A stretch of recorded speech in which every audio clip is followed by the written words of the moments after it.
Gerai, tai pradėsiu angliškai. Gerai. Welcome to the podcast. Hi, thank you. I was interested for you to introduce yourself. So you are a pro beach volleyball player, but you are so much more. So tell me about other things that you do, who you are, and... Now I mainly focus on beach volleyball, especially like last year. But also I study master sports, let's say marketing and sports, all the things around the sport. For the bachelor degree I had journalism, so I was working in a journalism field as well. I like it, but the money is not good enough. Yeah, I was also coaching. Now I work with beach volleyball events in Lithuania, mostly for amateurs. This summer I decided that I need to really focus only on beach volleyball, but the summers before I was having like big events here, actually where we are, in the White Bridge courts, in my opinion best place in Europe to play beach volleyball. Yeah, so yeah, I feel better when I know that I'm not only beach volleyball player. When I do something else, then it's easier for me not to be the same as my scoreboard and as my results. Yeah, so do you think that these activities that you do add something to the sport as well, like new perspective or... I think that working as beach volleyball coach for amateurs, you see how it's difficult. For example, for the coaches are with you, that I know that like I'm not the easiest person to deal with, like, and a lot of I think professional athletes are this way. They have their opinions and like experience as well and everything. So I think, yeah, then you see that okay, coaches are doing their best, but they're also not like superhumans. Yeah, and then it's easier not to be like so critical for your own coach or the staff you work with. And also from the event organizing perspective, you see that like I go to the tournament like Challenger, Future, Elite, it doesn't matter, and you see like then with different eyes like how they did like everything. It's so many things. It's like volunteers, food, like facilities, refs, and all of this. And when you need to organize this yourself, especially when you're responsible for everything, you see like, oh my god, like, there's like so much stuff, and we are sometimes not grateful what we have when we go to the tournaments. We only see that, oh, this is missing, maybe the potatoes are not like tasty enough or whatever. But I think that everyone in beach volleyball, especially like from the organizers part, FIVB is different story, but from the organizers part, they're doing the best with the finances and the budget they have. So we players must be more grateful. That's true. I had so many questions arise from what you said. So for example, if you would have like 5 million or something and you could do something with that budget, yeah, what would you change or add? Or as a player, I would say that I will add more prize money for the players, because yeah, the prize money is still a struggle. Yeah, and I like the thing that, for example, what Queen and King of the Court is doing, it doesn't matter how long you play, you have accommodation and food covered for all the tournament. Because now we are going, for example, to European Championship, you going and I'm going, and yeah, European Championship, if you play like really bad, it can finish in one day. And then you just have your accommodation and food covered for only like two nights and 2 days. So yeah, and it's in Poland, and I would like to stay like till the end of the tournament. So if I will have more budget, I will like definitely cover the hotel and the accommodation, at least for the players, for the whole event. And it's also nice for the players who still plays. They see like full stadium, another players coming, seeing, socializing, all of this. So this I like from the queen of the court. I think I would love to do this as well, because it would rise the level of players as well, because you can stay and practice together, talk to each other, Exactly. share experience. And even like now I'm thinking about the podcast, because I was talking to some players that said, yes, we can do it. But I'm thinking, well, if we fall out of the tournament, probably teams that lose, they will also go home. Yeah. And the teams that are playing, they're busy, so they Yeah. cannot do it. Yes. So it becomes, I don't know, yeah, we could spend that time improving in other ways. And it will be also easier to book the flight tickets and everything. You Yeah. just know that, like, okay, this week I'm staying in any place that there's tournament is, like China, whatever. And I'm there, and if I play, I play. If not, I practice. Yeah, for sure. Yeah. So what you do is like journalism now, I guess sports management or something like Yes. that. So it's Yeah. everything is around sports. Yeah. And would you like to stay and do something about it when you finish your athletic career? Yeah, that's why I started this master studies, because journalism was like more about communication, writing, like talking, radio, and all of this. But yeah, I wanted to do some sport management studies that, like, after my professional career, I can still stay in sports. And my master program is combined also with EuroLeague, so with basketball. And I like it a lot, because I think that our sport, like, the level is really good from the players part, but from the organization part, FLVB itself, like federations, still can learn and improve by a lot. So I see this gap, and I think that basketball is doing so much more better from the organization part of the stuff.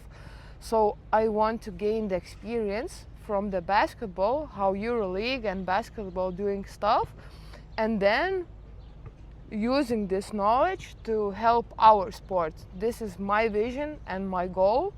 But we have a saying in Lithuania, you are planning and God is laughing.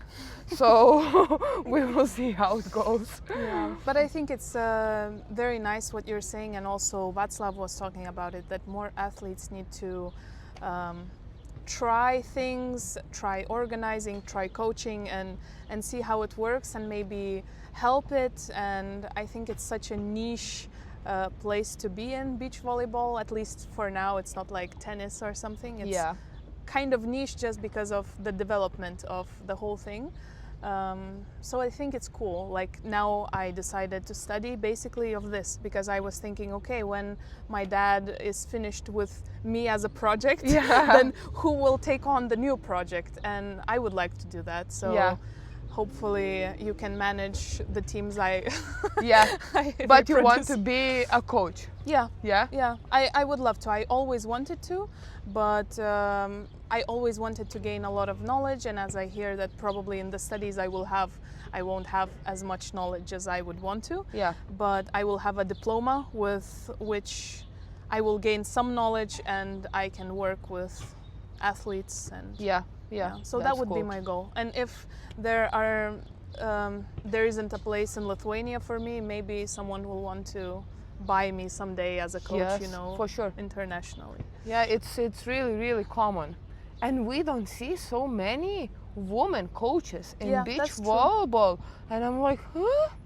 We are good, we are smart, and it's only like also with women teams. I mostly 90% I see guys working.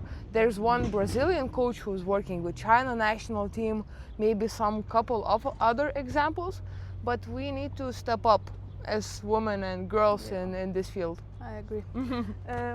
Pasižiūriu, ar veikia viskas? Gerai. Veikia. Perfecto. Gerai.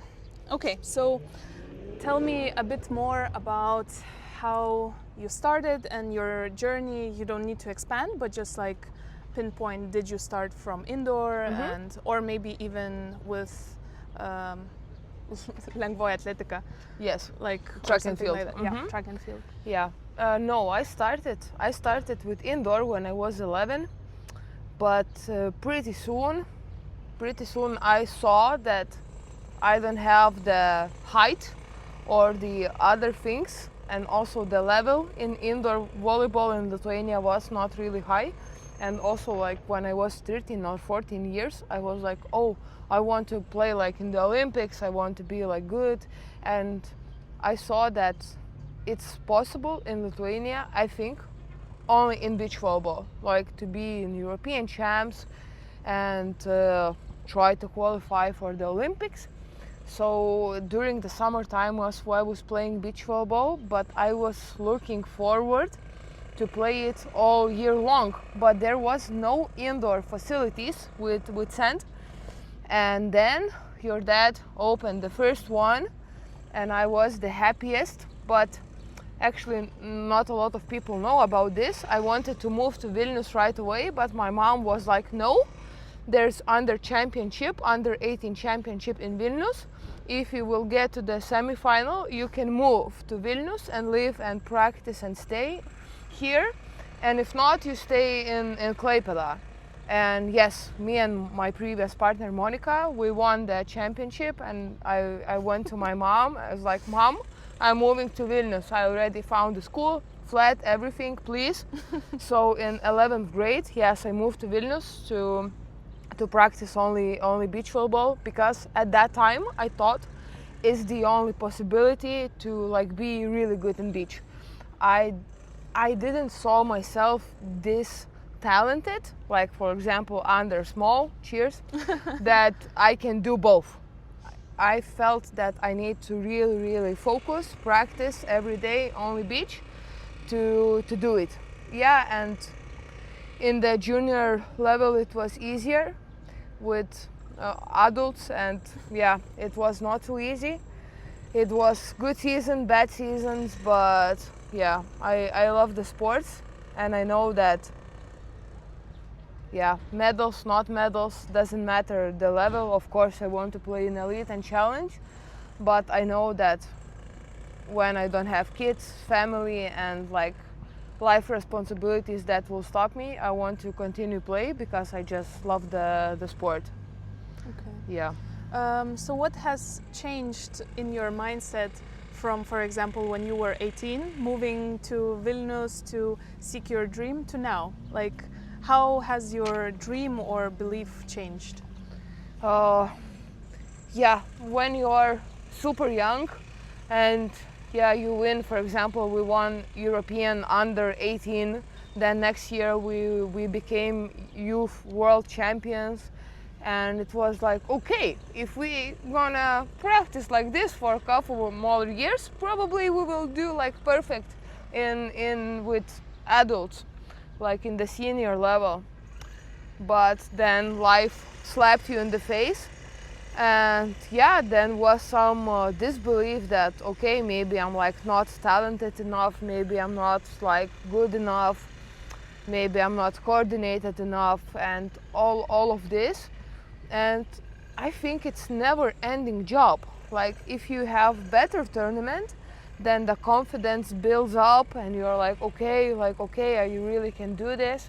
When you play shitty tournament or not good enough tournament, you're starting to doubt yourself. But a couple of years ago, I think something switched in my mind. Then I remember the small Ieva who was like dreaming like really big to play in the Olympics. And then I decided that I need to do everything that is in my power to not disappoint that little kid that still lives in me. Like to do everything for the little Ieva, to practice, to eat good food, to recover, to give my 100% in physical practice, in sand practice, with psychological preparation, mental, and everything. And then the outcome will come or not, but then I will know that I did everything I could, everything that's possible for the little kid that still lives in me. And if I succeed, it's okay. If not, it's also okay, because then I'm like honest with myself that I did everything I could. So I think that this was the biggest switch from the junior to the senior level. I think that's an amazing thought, and I heard as well that from, I don't know, one person to another, that you started to think about it, that it's not an end of the world if you lose. You know, the volleyball is isn't everything. Yes. You know, there are other things. Yes. And I think for me, I believe in the first thought you said, but for me it changed to this opposite on the second. Yeah. Because I always thought, of course, there are more things that I want, and I think the first thing I always wanted was family. Yeah. But for me, it changed to something that this is what I want, this is my whole life, and this is what I think about, and this is what I want to think about. Even if I lose, even if it's stressful, like now thinking about upcoming European Championship, I think I've been thinking about it for 2 months every day. Yeah. Like I'm stressing about it, but it's good. It's emotions, it's excitement, it's, I don't know. I'm excited to experience it however it ends. Yeah. 21-0 or Yeah. I don't know, whatever it is. Yeah, but it also, when you are stressed, when you're thinking about it, I think it's normal because it shows that you care. It shows that you care. If you are not like stressed or you don't feel like any emotions about it, it means like you don't care about it. Like you are not stressing to go like for, I don't know, with a bike or for a walk, because it's just like a thing that you do and you forget about it. And this is important for you. So I think it's totally normal to feel stressed. But also I think that one thing that changed for me, that I know either I win a medal in, okay, let's say European Championship, or I lose 21-10 all the sets, I know that I will go home and I will do the same things with lessons I learned, with the experience I gained, with the video of my games, good or bad. Like I will do analysis of the games either way. I will go to the gym either way. I will eat the same food either way. I will do everything the same. So yeah, it's important. We all want to be the best. We all want to perform. But also for me, it's really, really important not to think that the scoreboard or my results is me, or it doesn't like, I don't know, explains define the value of me as a person. Perfect. I think it's a very healthy way of thinking. Yeah. What you would say that young people should care more about and spend time learning or doing, and what they should do less? You know, when they start, they want to, for example, train more techniques, more physical, but maybe you think it's more important to work on psychology or something like that. Yeah, for my experience, if I would be 16 or 17 again, I will try to gain from every person that surrounds me as much as possible, because when you are young, you think that you know. But then the time passes and you remember something was telling you something and you didn't listen, or you didn't take everything. So I would be like a sponge who tries to take everything from everyone, like inside. Okay, I need to try this, maybe I need to try this, maybe I need to try this. So I would try to be as much open as possible and take everything from everyone. And then you can try, okay, this is not working for me, but okay, maybe this will. So this is the first thing, I think. I think it's really, really important to be a nice human being inside of the court and also outside, to be respectful with the staff you're working with the partner, because everyone around you wants to help you. Your partner is not your enemy, your physical coach is not your enemy, your coach is not your enemy. Everyone wants to help you. So try to be friendly with everyone. Of course, when you play game, you want to kick ass. But between the points, after the games, be a nice, kind human being. I think this is really, really important. Yeah, because the results is one thing, and the people and the person you are is the second thing. And yeah, from the young age, third thing, I would focus more on the technique part, because the physical part, yes, it's like super, super important, but physical form goes up and down, and I think it's easier to go to the gym to like put some weights, work out and everything.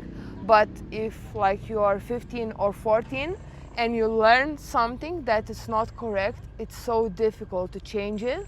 I still feel that like my, for example, blocking technique is not good enough, and it's so difficult to change it. It would be easier to learn it like from zero. So yeah, I would focus on first like mentally part and taking everything, then being more respectful with the people you have around you, and the third, yeah, technical things. Amazing. I think what I wanted to add about the physical part, I wouldn't do a lot of like trying to be in the best physical shape in a young age. Yeah. Like I would do more things with your body weight, more like, I don't know, I don't want to call it Pilates, but like Yes. kinesiotherapy, like focusing on deep muscles that will help you later. Because seeing the problems we have now, it's because we had like big muscles, we did something didn't hold, something ripped, something broke, and then you have a problem at a later age. But at least we learn things that we wouldn't have otherwise, because you're older and you have this issue, you know a lot about your body, about the diet that you need to keep, and everything like that. So what you said about the techniques, I think it would be so much easier to know the techniques at a young age. But at the same time, if you are older and you figure out how to do it, it gives you an advantage because you know how to fix it. I think some players that I know that have learned it early, they say, I don't know how I hit, I just hit. You know, so fixing things is very difficult. And I think it's also really important to mention that when you started and when I started, beach volleyball in Lithuania was basically like really, really new. Yes, your dad was playing, but it was different times. They were playing also indoor and everything. So let's say like really, really, I would say professional volleyball when you're practicing only beach started like later with first indoor facilities and everything. And everything for everyone like was really, really new. Everyone wanted to do like the best job they can, but also we didn't know like what to do in the gym. We were going with track and field athletics. We were doing this, that, and we were experimenting.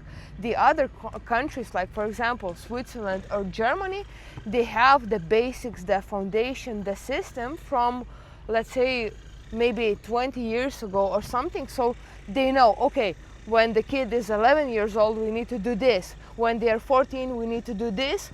And they have the system that it's already working. In our country, it started later. So I think you experimented a lot and we experimented, and our coaches was trying really the best to do it. But of course, everyone did their own mistakes. I was vegetarian at some point. I don't think it's okay if you're doing this without dietologist, because I was just basically eating bread and pasta and vegetables. So where should I get like iron and protein? And in a lot of fields it was this way. But there's one plus in all of this, became I think really self-conscious. Now we know how to fix some stuff. And when I talk with other country players, they don't know. They just know, okay, I need to do in the gym this, then I need to do this, and then I do this. And it feels like without stuff, they will be like lost. So I like this part as well. Yeah, I agree. I think we are very unique players that we don't have the money to have everything, so you have to become your own doctor, your own taping master, your own, I don't know. So it's always, you know, so many skills and you can do so many jobs. And you said, again, the first point was that you need to be like a sponge. So I was wondering what you learned from your previous partners and, for example, from your current partner, or even playing with Gerda long time ago and now. What's changed and what did you learn from her or playing with her? Yeah, so I would start I said the sponge part basically because when I was teenager and your dad was my coach, I think that after some medals, I will talk only about me. maybe we were thinking about ourselves a bit too good. In Lithuania we have a saying like star illness, so I think I had this for sure after so many medals in the junior, and then I thought that I know better than the coach at some point, and then the progress stopped. So I hate this part about myself, but I really hope that I learned the lesson. And when I was playing with Monica, I would say that we were like totally different human beings, and at some point we were fighting a lot because we were both with strong characters, which sometimes help in the tournaments, but we're really not helping in the practices. But yeah, I think Monica and also I learn a lot from each other, when to support your partner, when to shut up, when to push each other, when not to take things personally. I think we as players sometimes take things too personally in the court. Guys, I feel that sometimes can say, go fuck yourself, and they can play, and with the girls it's not this way.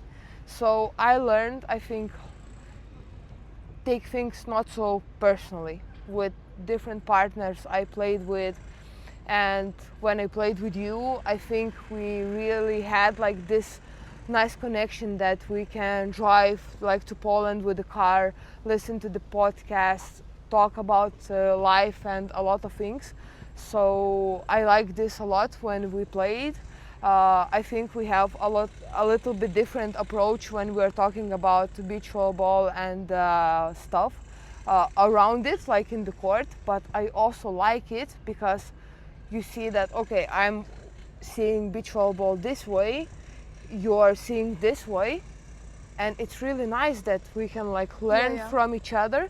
Yeah, in the practices sometimes it's difficult when you want to do this and I want to do that, but in the court or in the trips you can learn so much from each other. And with the Gerda we played before. Can I cut in because you just finished with Monica? Yes. So I wanted to say that with me and Erika we have the same. Yeah. So behind the court we are like besties, but it's very difficult in the court because you get along with the person so well that sometimes when you need to say something you take it very personally, because you know so much about the person and the person knows about you, so they know the most painful points to hit, and even if they are not trying to, it's just easy because you know the person. And what the psychologist suggested is to find each other a name. For example, even me calling her Erika would be more formal than just saying a friend or whatever. So what we did in Brazil, we called each other colleague. Oh, nice. We were like, so colleague, maybe the set a bit more open. And kind of for us it was funny because it sounds like, oh, colleague, can you open the set, you know? And it sounds funny, but it helped because we took it lightly. It's not personal. Yeah, I think if you play with someone who is like really your friend, like in the real life, you need to set some boundaries, and or I don't know, to create like alter ego or like names as you did. I think it's really nice and good that you don't take the things so personally. Yeah.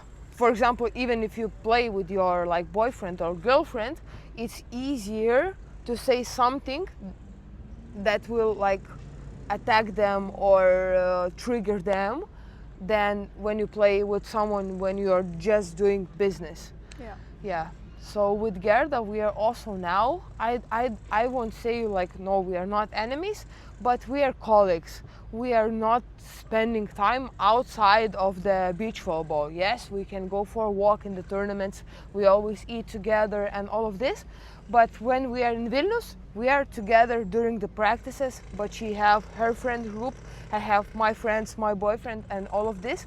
So I think this, for us, this is really works. Because if we fight on the court, then we talk, but we don't take the things, I would say, so personally as we used to. And the break we did, I think it was really, really good, because when we played before, Gerda was still like new, pretty new in beach volleyball, and I take the mother role or the experience role, and it was difficult. And now we are both like grown ups, yeah, equal partners. And then she can say to me, I can say to her, and the dynamics is the same now, and it's really good. What do you think someone can learn from you? I mean, for me as your previous partner, Yeah. I would say the passion, the never giving up, just like going to it. I think that's what I could learn from you. Yeah. What do you think you add to Gerda's life as a partner? It's a difficult. Or I guess. Yeah, Just. yeah. It's a difficult question, I think, but I think that Gerda, I would say this, that Gerda can really trust me. I would say that like she don't need to tell me, oh, I will tell you this, please don't tell anyone. It feels like she can really trust me as a partner and also as a person in her life. I can always feel when she's like disappointed or sad or happy, and I'm also happy for her, and also I'm sad for her. So I think I have the empathy as a partner to be a shoulder to cry, and like also to someone to give the good news. But yes, I would see myself as a person, as an athlete, as someone who is maybe not the talentedest one, or not the highest one, or not someone who is jumping the highest. But yeah, I know that I go and I always give my 100%. The 100% I have this day. Of course, if I have my period, my 100% is not 100% like the other days, but I will go and give everything I can in the court that day then I can. So yes, I think this is the strength I have. I will never give up probably on my dreams, and yes, I have the passion for the sports. What do you have? What's your favorite memory of a match or of a tournament that you have in your mind right now? It can be not something that you would choose always, but for today, what is your favorite I memory? think it was really special to win. I know it was almost 14 years ago, but it was really special to win World Youth Championship under 19, because your dad was there as well, and I saw how much it meant to him, and also my family was there, and Tadas Donela, the other coach, was also with us, and it meant so much for everyone around us, because I know that your dad was also wanted like the best for us. He was like working so hard, trying to learn things, to teach us the things. And I remember this very good, not the point of the winning, but a couple of months ago we were watching the video, and they were filming with the camera in their hands, and they were filming the whole final sitting like super still with the camera here. And then with the last ball dropped on the ground and we won, they were like, ah! So I remember this memory, not the last ball, not everything, but how much it meant for the coaches and also for us. And the evening after it, when we were just sitting and your dad was walking like on the beach back and forth, like in the sea, and he was like really happy. So for me as a person, I'm really happy to see the people that is important in my life, to see like they're so happy. I like when Gerda is like super happy, the eyes are shining when your dad was so happy, because we spend so much time together with the staff, with the coaches. They give all the best, we give all the best, and they pay big. At that point, they're like your family to you. You spend more time with them than with your family. So for me, really, really happy to see the people I love, to see them so happy. Yeah, Yeah. I completely agree. It's so nice, and I think it's very interesting how my dad changed as a person, and I want to call him a coach, but to me he's now like a dad. I do not separate like into Yeah. coaching or Yeah. dad. And a lot of times when I get stressed and have these thoughts that I used to have before, like, oh, if I lose, maybe it's embarrassing or something like that, and he's like, who cares? Like, we do it every day and we enjoy it every day, and I enjoy spending time with my dad every day, Yeah. twice a day, you know. And I have this chance, and some people don't talk to their parents, so I Yeah. have this opportunity to enjoy this activity with my dad. And if I enjoy it every day, it makes it worth it, and it makes it meaningful. And Yeah. yeah. I think we are living. I think we are blessed. Yes. We are really blessed, and we must be even more grateful. I know that you are, and I am as well. But we are doing the thing that we love every single day. Yeah. Yes, sometimes it's tough, sometimes it's challenging, sometimes it's tiring, sometimes you want to give up, like leave your stuff and go to the cafe and drink Aperol Spritz and forget about beach volleyball. But it's normal. But 95%, 99% of the time, we do the thing we love. We analyze the game we love. So we are really, really blessed. Not so many people in the world, in Lithuania, anywhere, can do the thing they love every single day. Yes, sometimes we struggle with the money. Yes, sometimes it's not easy. But for now, when someone wants, like, ask me what do you want to do, like, I do what I This. want. Yeah, I want to do this. Yes, Yeah. I would like to do it better, but I want to do this. Yeah, and I think it's kind of a blessing in disguise to have not a lot of money in the sport, because I think it's a blessing that we are people that no one knows. You know, we can have our yes. private lives. We can sit on a bench and not have people bother us. Because I Yeah. think, for example, tennis players, football players, they don't have a normal life. They have money, yes, but you cannot live a life. Yes, you know? yes. For example, even with like Olympic champions, and in my opinion, the best beach volleyball men's team, Mall and Sorum, like, yes, you see them practicing in Tenerife. You see beach volleyball community in Tenerife, yes, coming asking for the pictures. But if they say in any restaurant and eating dinner with their other teams, coach, staff, and everything, nobody cares, because nobody knows them. Yeah. And they're the best, in my opinion. Yeah. Sorry. Yeah, they're the best. So yes, I also, I would call myself a private person who likes my personal life, like my alone time and everything. This is really good part of beach volleyball, because nobody knows you.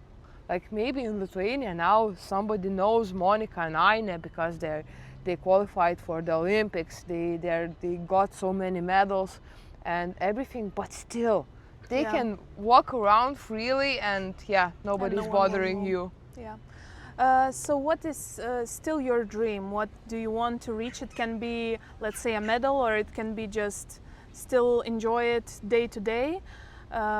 It can be both realistic dream and unrealistic dream. And do they collide, or they're very different? I think that everything collides together. When you play really good tournament, or when we play really good tournament or couple of tournaments in a row, the Olympic dream is still somewhere inside of me, sometimes alive, sometimes less alive, but I would say it's easier for me when I'm not focusing like, okay, these 2 years it's Olympic qualification, I need to do my best and try to qualify. No. Last year, after losing in the challenge qualification and playing terribly bad game, I was telling myself, okay, Ieva, I would be really happy if I would be in challenge main draw. Yes, I know, baby, I'm not good enough to play elite, maybe not good enough to win medals in elite, maybe I will never qualify for the Olympics, but if I be in challenge main draw, stable, maybe sometimes taking medals, sometimes finishing 17, is this good enough for you? And my answer for myself was yes. So this year when we played now bad tournament in China, we didn't take out of the group in challenge. I was really sad, I was really disappointed, but then I remind myself, like, Ieva, 10 months ago you said to yourself, if you'll be in challenge main draw, you will be happy. And you are here, and you are not happy. So what's wrong with you? What's wrong with you? Just enjoy. Just go practice in this beautiful location in White Bridge with the coach, with your partner, and enjoy. And enjoy. The results will come or will not come. You just need to do your best every single day and not so much focus on the medal. Because you know, when you want the medal so much, when I was, I don't know, 17 years old, I just want one international medal and I will be the happiest. Okay, I got it. Then, okay, I need one senior medal and I will be the happiest one. Okay. Before that, okay, I need a medal in the future. Got it. Nothing changed. Then, okay, oh, challenge medal. Oh my God, it will change my entire life. No, nothing changed. Like, we won challenge medal, and 2 days after it, we were stressing about elite qualification in another location in the Cape Town. Nothing changed. Nothing. We were happy. Yes, we celebrated. It's like really nice memories, but inside, believe me, guys, nothing changed. You the same Ieva or the same Gerda or the same person, you have the same thoughts. Yeah, maybe it boosts your confidence a little bit, but nothing changes. So after this, I was like, no, I need to enjoy. If I fulfill my childhood dream to play in the Olympics, cool. If not, okay. But I need to do everything I possibly can. That's the key, and that's the mindset. I want to go to the European Championship next week. I need to go to the court and do everything I can to be a good partner, to try to give everything. And if it's not going, I need to try till the end of the last point. And if I lose and I know I did everything I could, okay, they were better. But yeah, I don't want to think that, oh, I'm so bad, oh, I don't want to have this mindset anymore, because it's not helpful. Yeah, and I think what I see in you lately, for a year maybe, it seems like you really love it and enjoy it. And I guess finally, for me as well, if we would take me a year ago or 2 ago, I was still not in the same mindset I am now, and I believe what you were talking about. I believe in the same things. Yeah. And it makes it so much easier, and every day you enjoy it. And I think it's very easy to take this thing for granted, because you are doing it every day, two times a day sometimes. Yeah. So it's easy to take it for granted, and you want to enjoy it. So I'm glad you enjoy it, and I'm glad I enjoy it.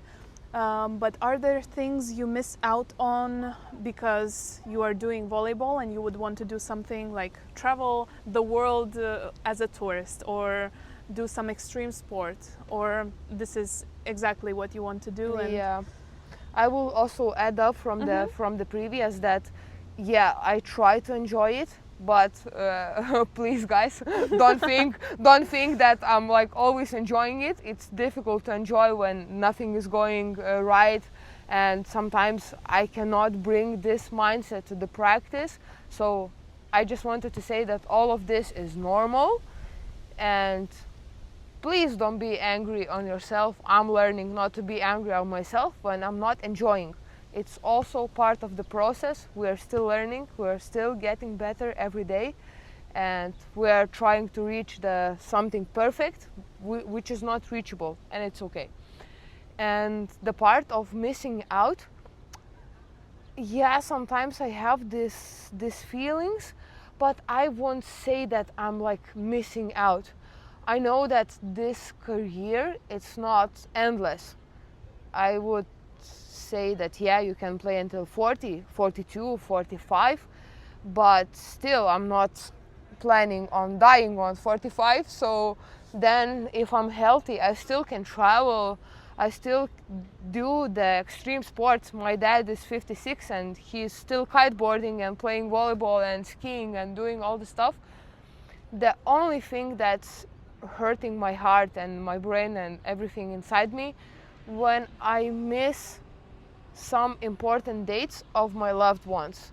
For example, like 2 weeks ago I was in China and it was my boyfriend's birthday, and I was not even playing. I was just stuck there after terrible tournament and he was having his birthday, and it's important for me and important for him. And for example, when it's my mom's birthday, I'm also most of the time away, and my family, my parents are getting older, and so yeah, it hurts my heart to miss important dates for them, birthdays or Christmas or something, because then I feel so selfish that I'm just trying to put the ball over the net somewhere in China or Brazil or anywhere, and I'm missing out on the important days of the people I love. But the other things, partying, no, I'm not the kind of person. And traveling, I'm still trying to find the time to do this, to combine it. Last year I was in Greece for 1 week. This January we will go to Vietnam for some time after the season. Yes, I would like to travel more, but no, I don't feel that I'm missing out. The other people sitting in offices are missing out. Yeah, yeah, you're right. Well, I think I wanted to ask some more questions, but you finished on such a wholesome note, so I think it's gonna be enough, and I hope people enjoy it, or more people listen to it, because I think you had so many good thoughts to share. Thank and you. I hope that we maybe someday will be this like new generation that will bring some good to the sport. I really hope so. Yeah, and good luck in European Championship. You too. We will kick asses. Yeah, hopefully. Watch out, Gotardi. Yes.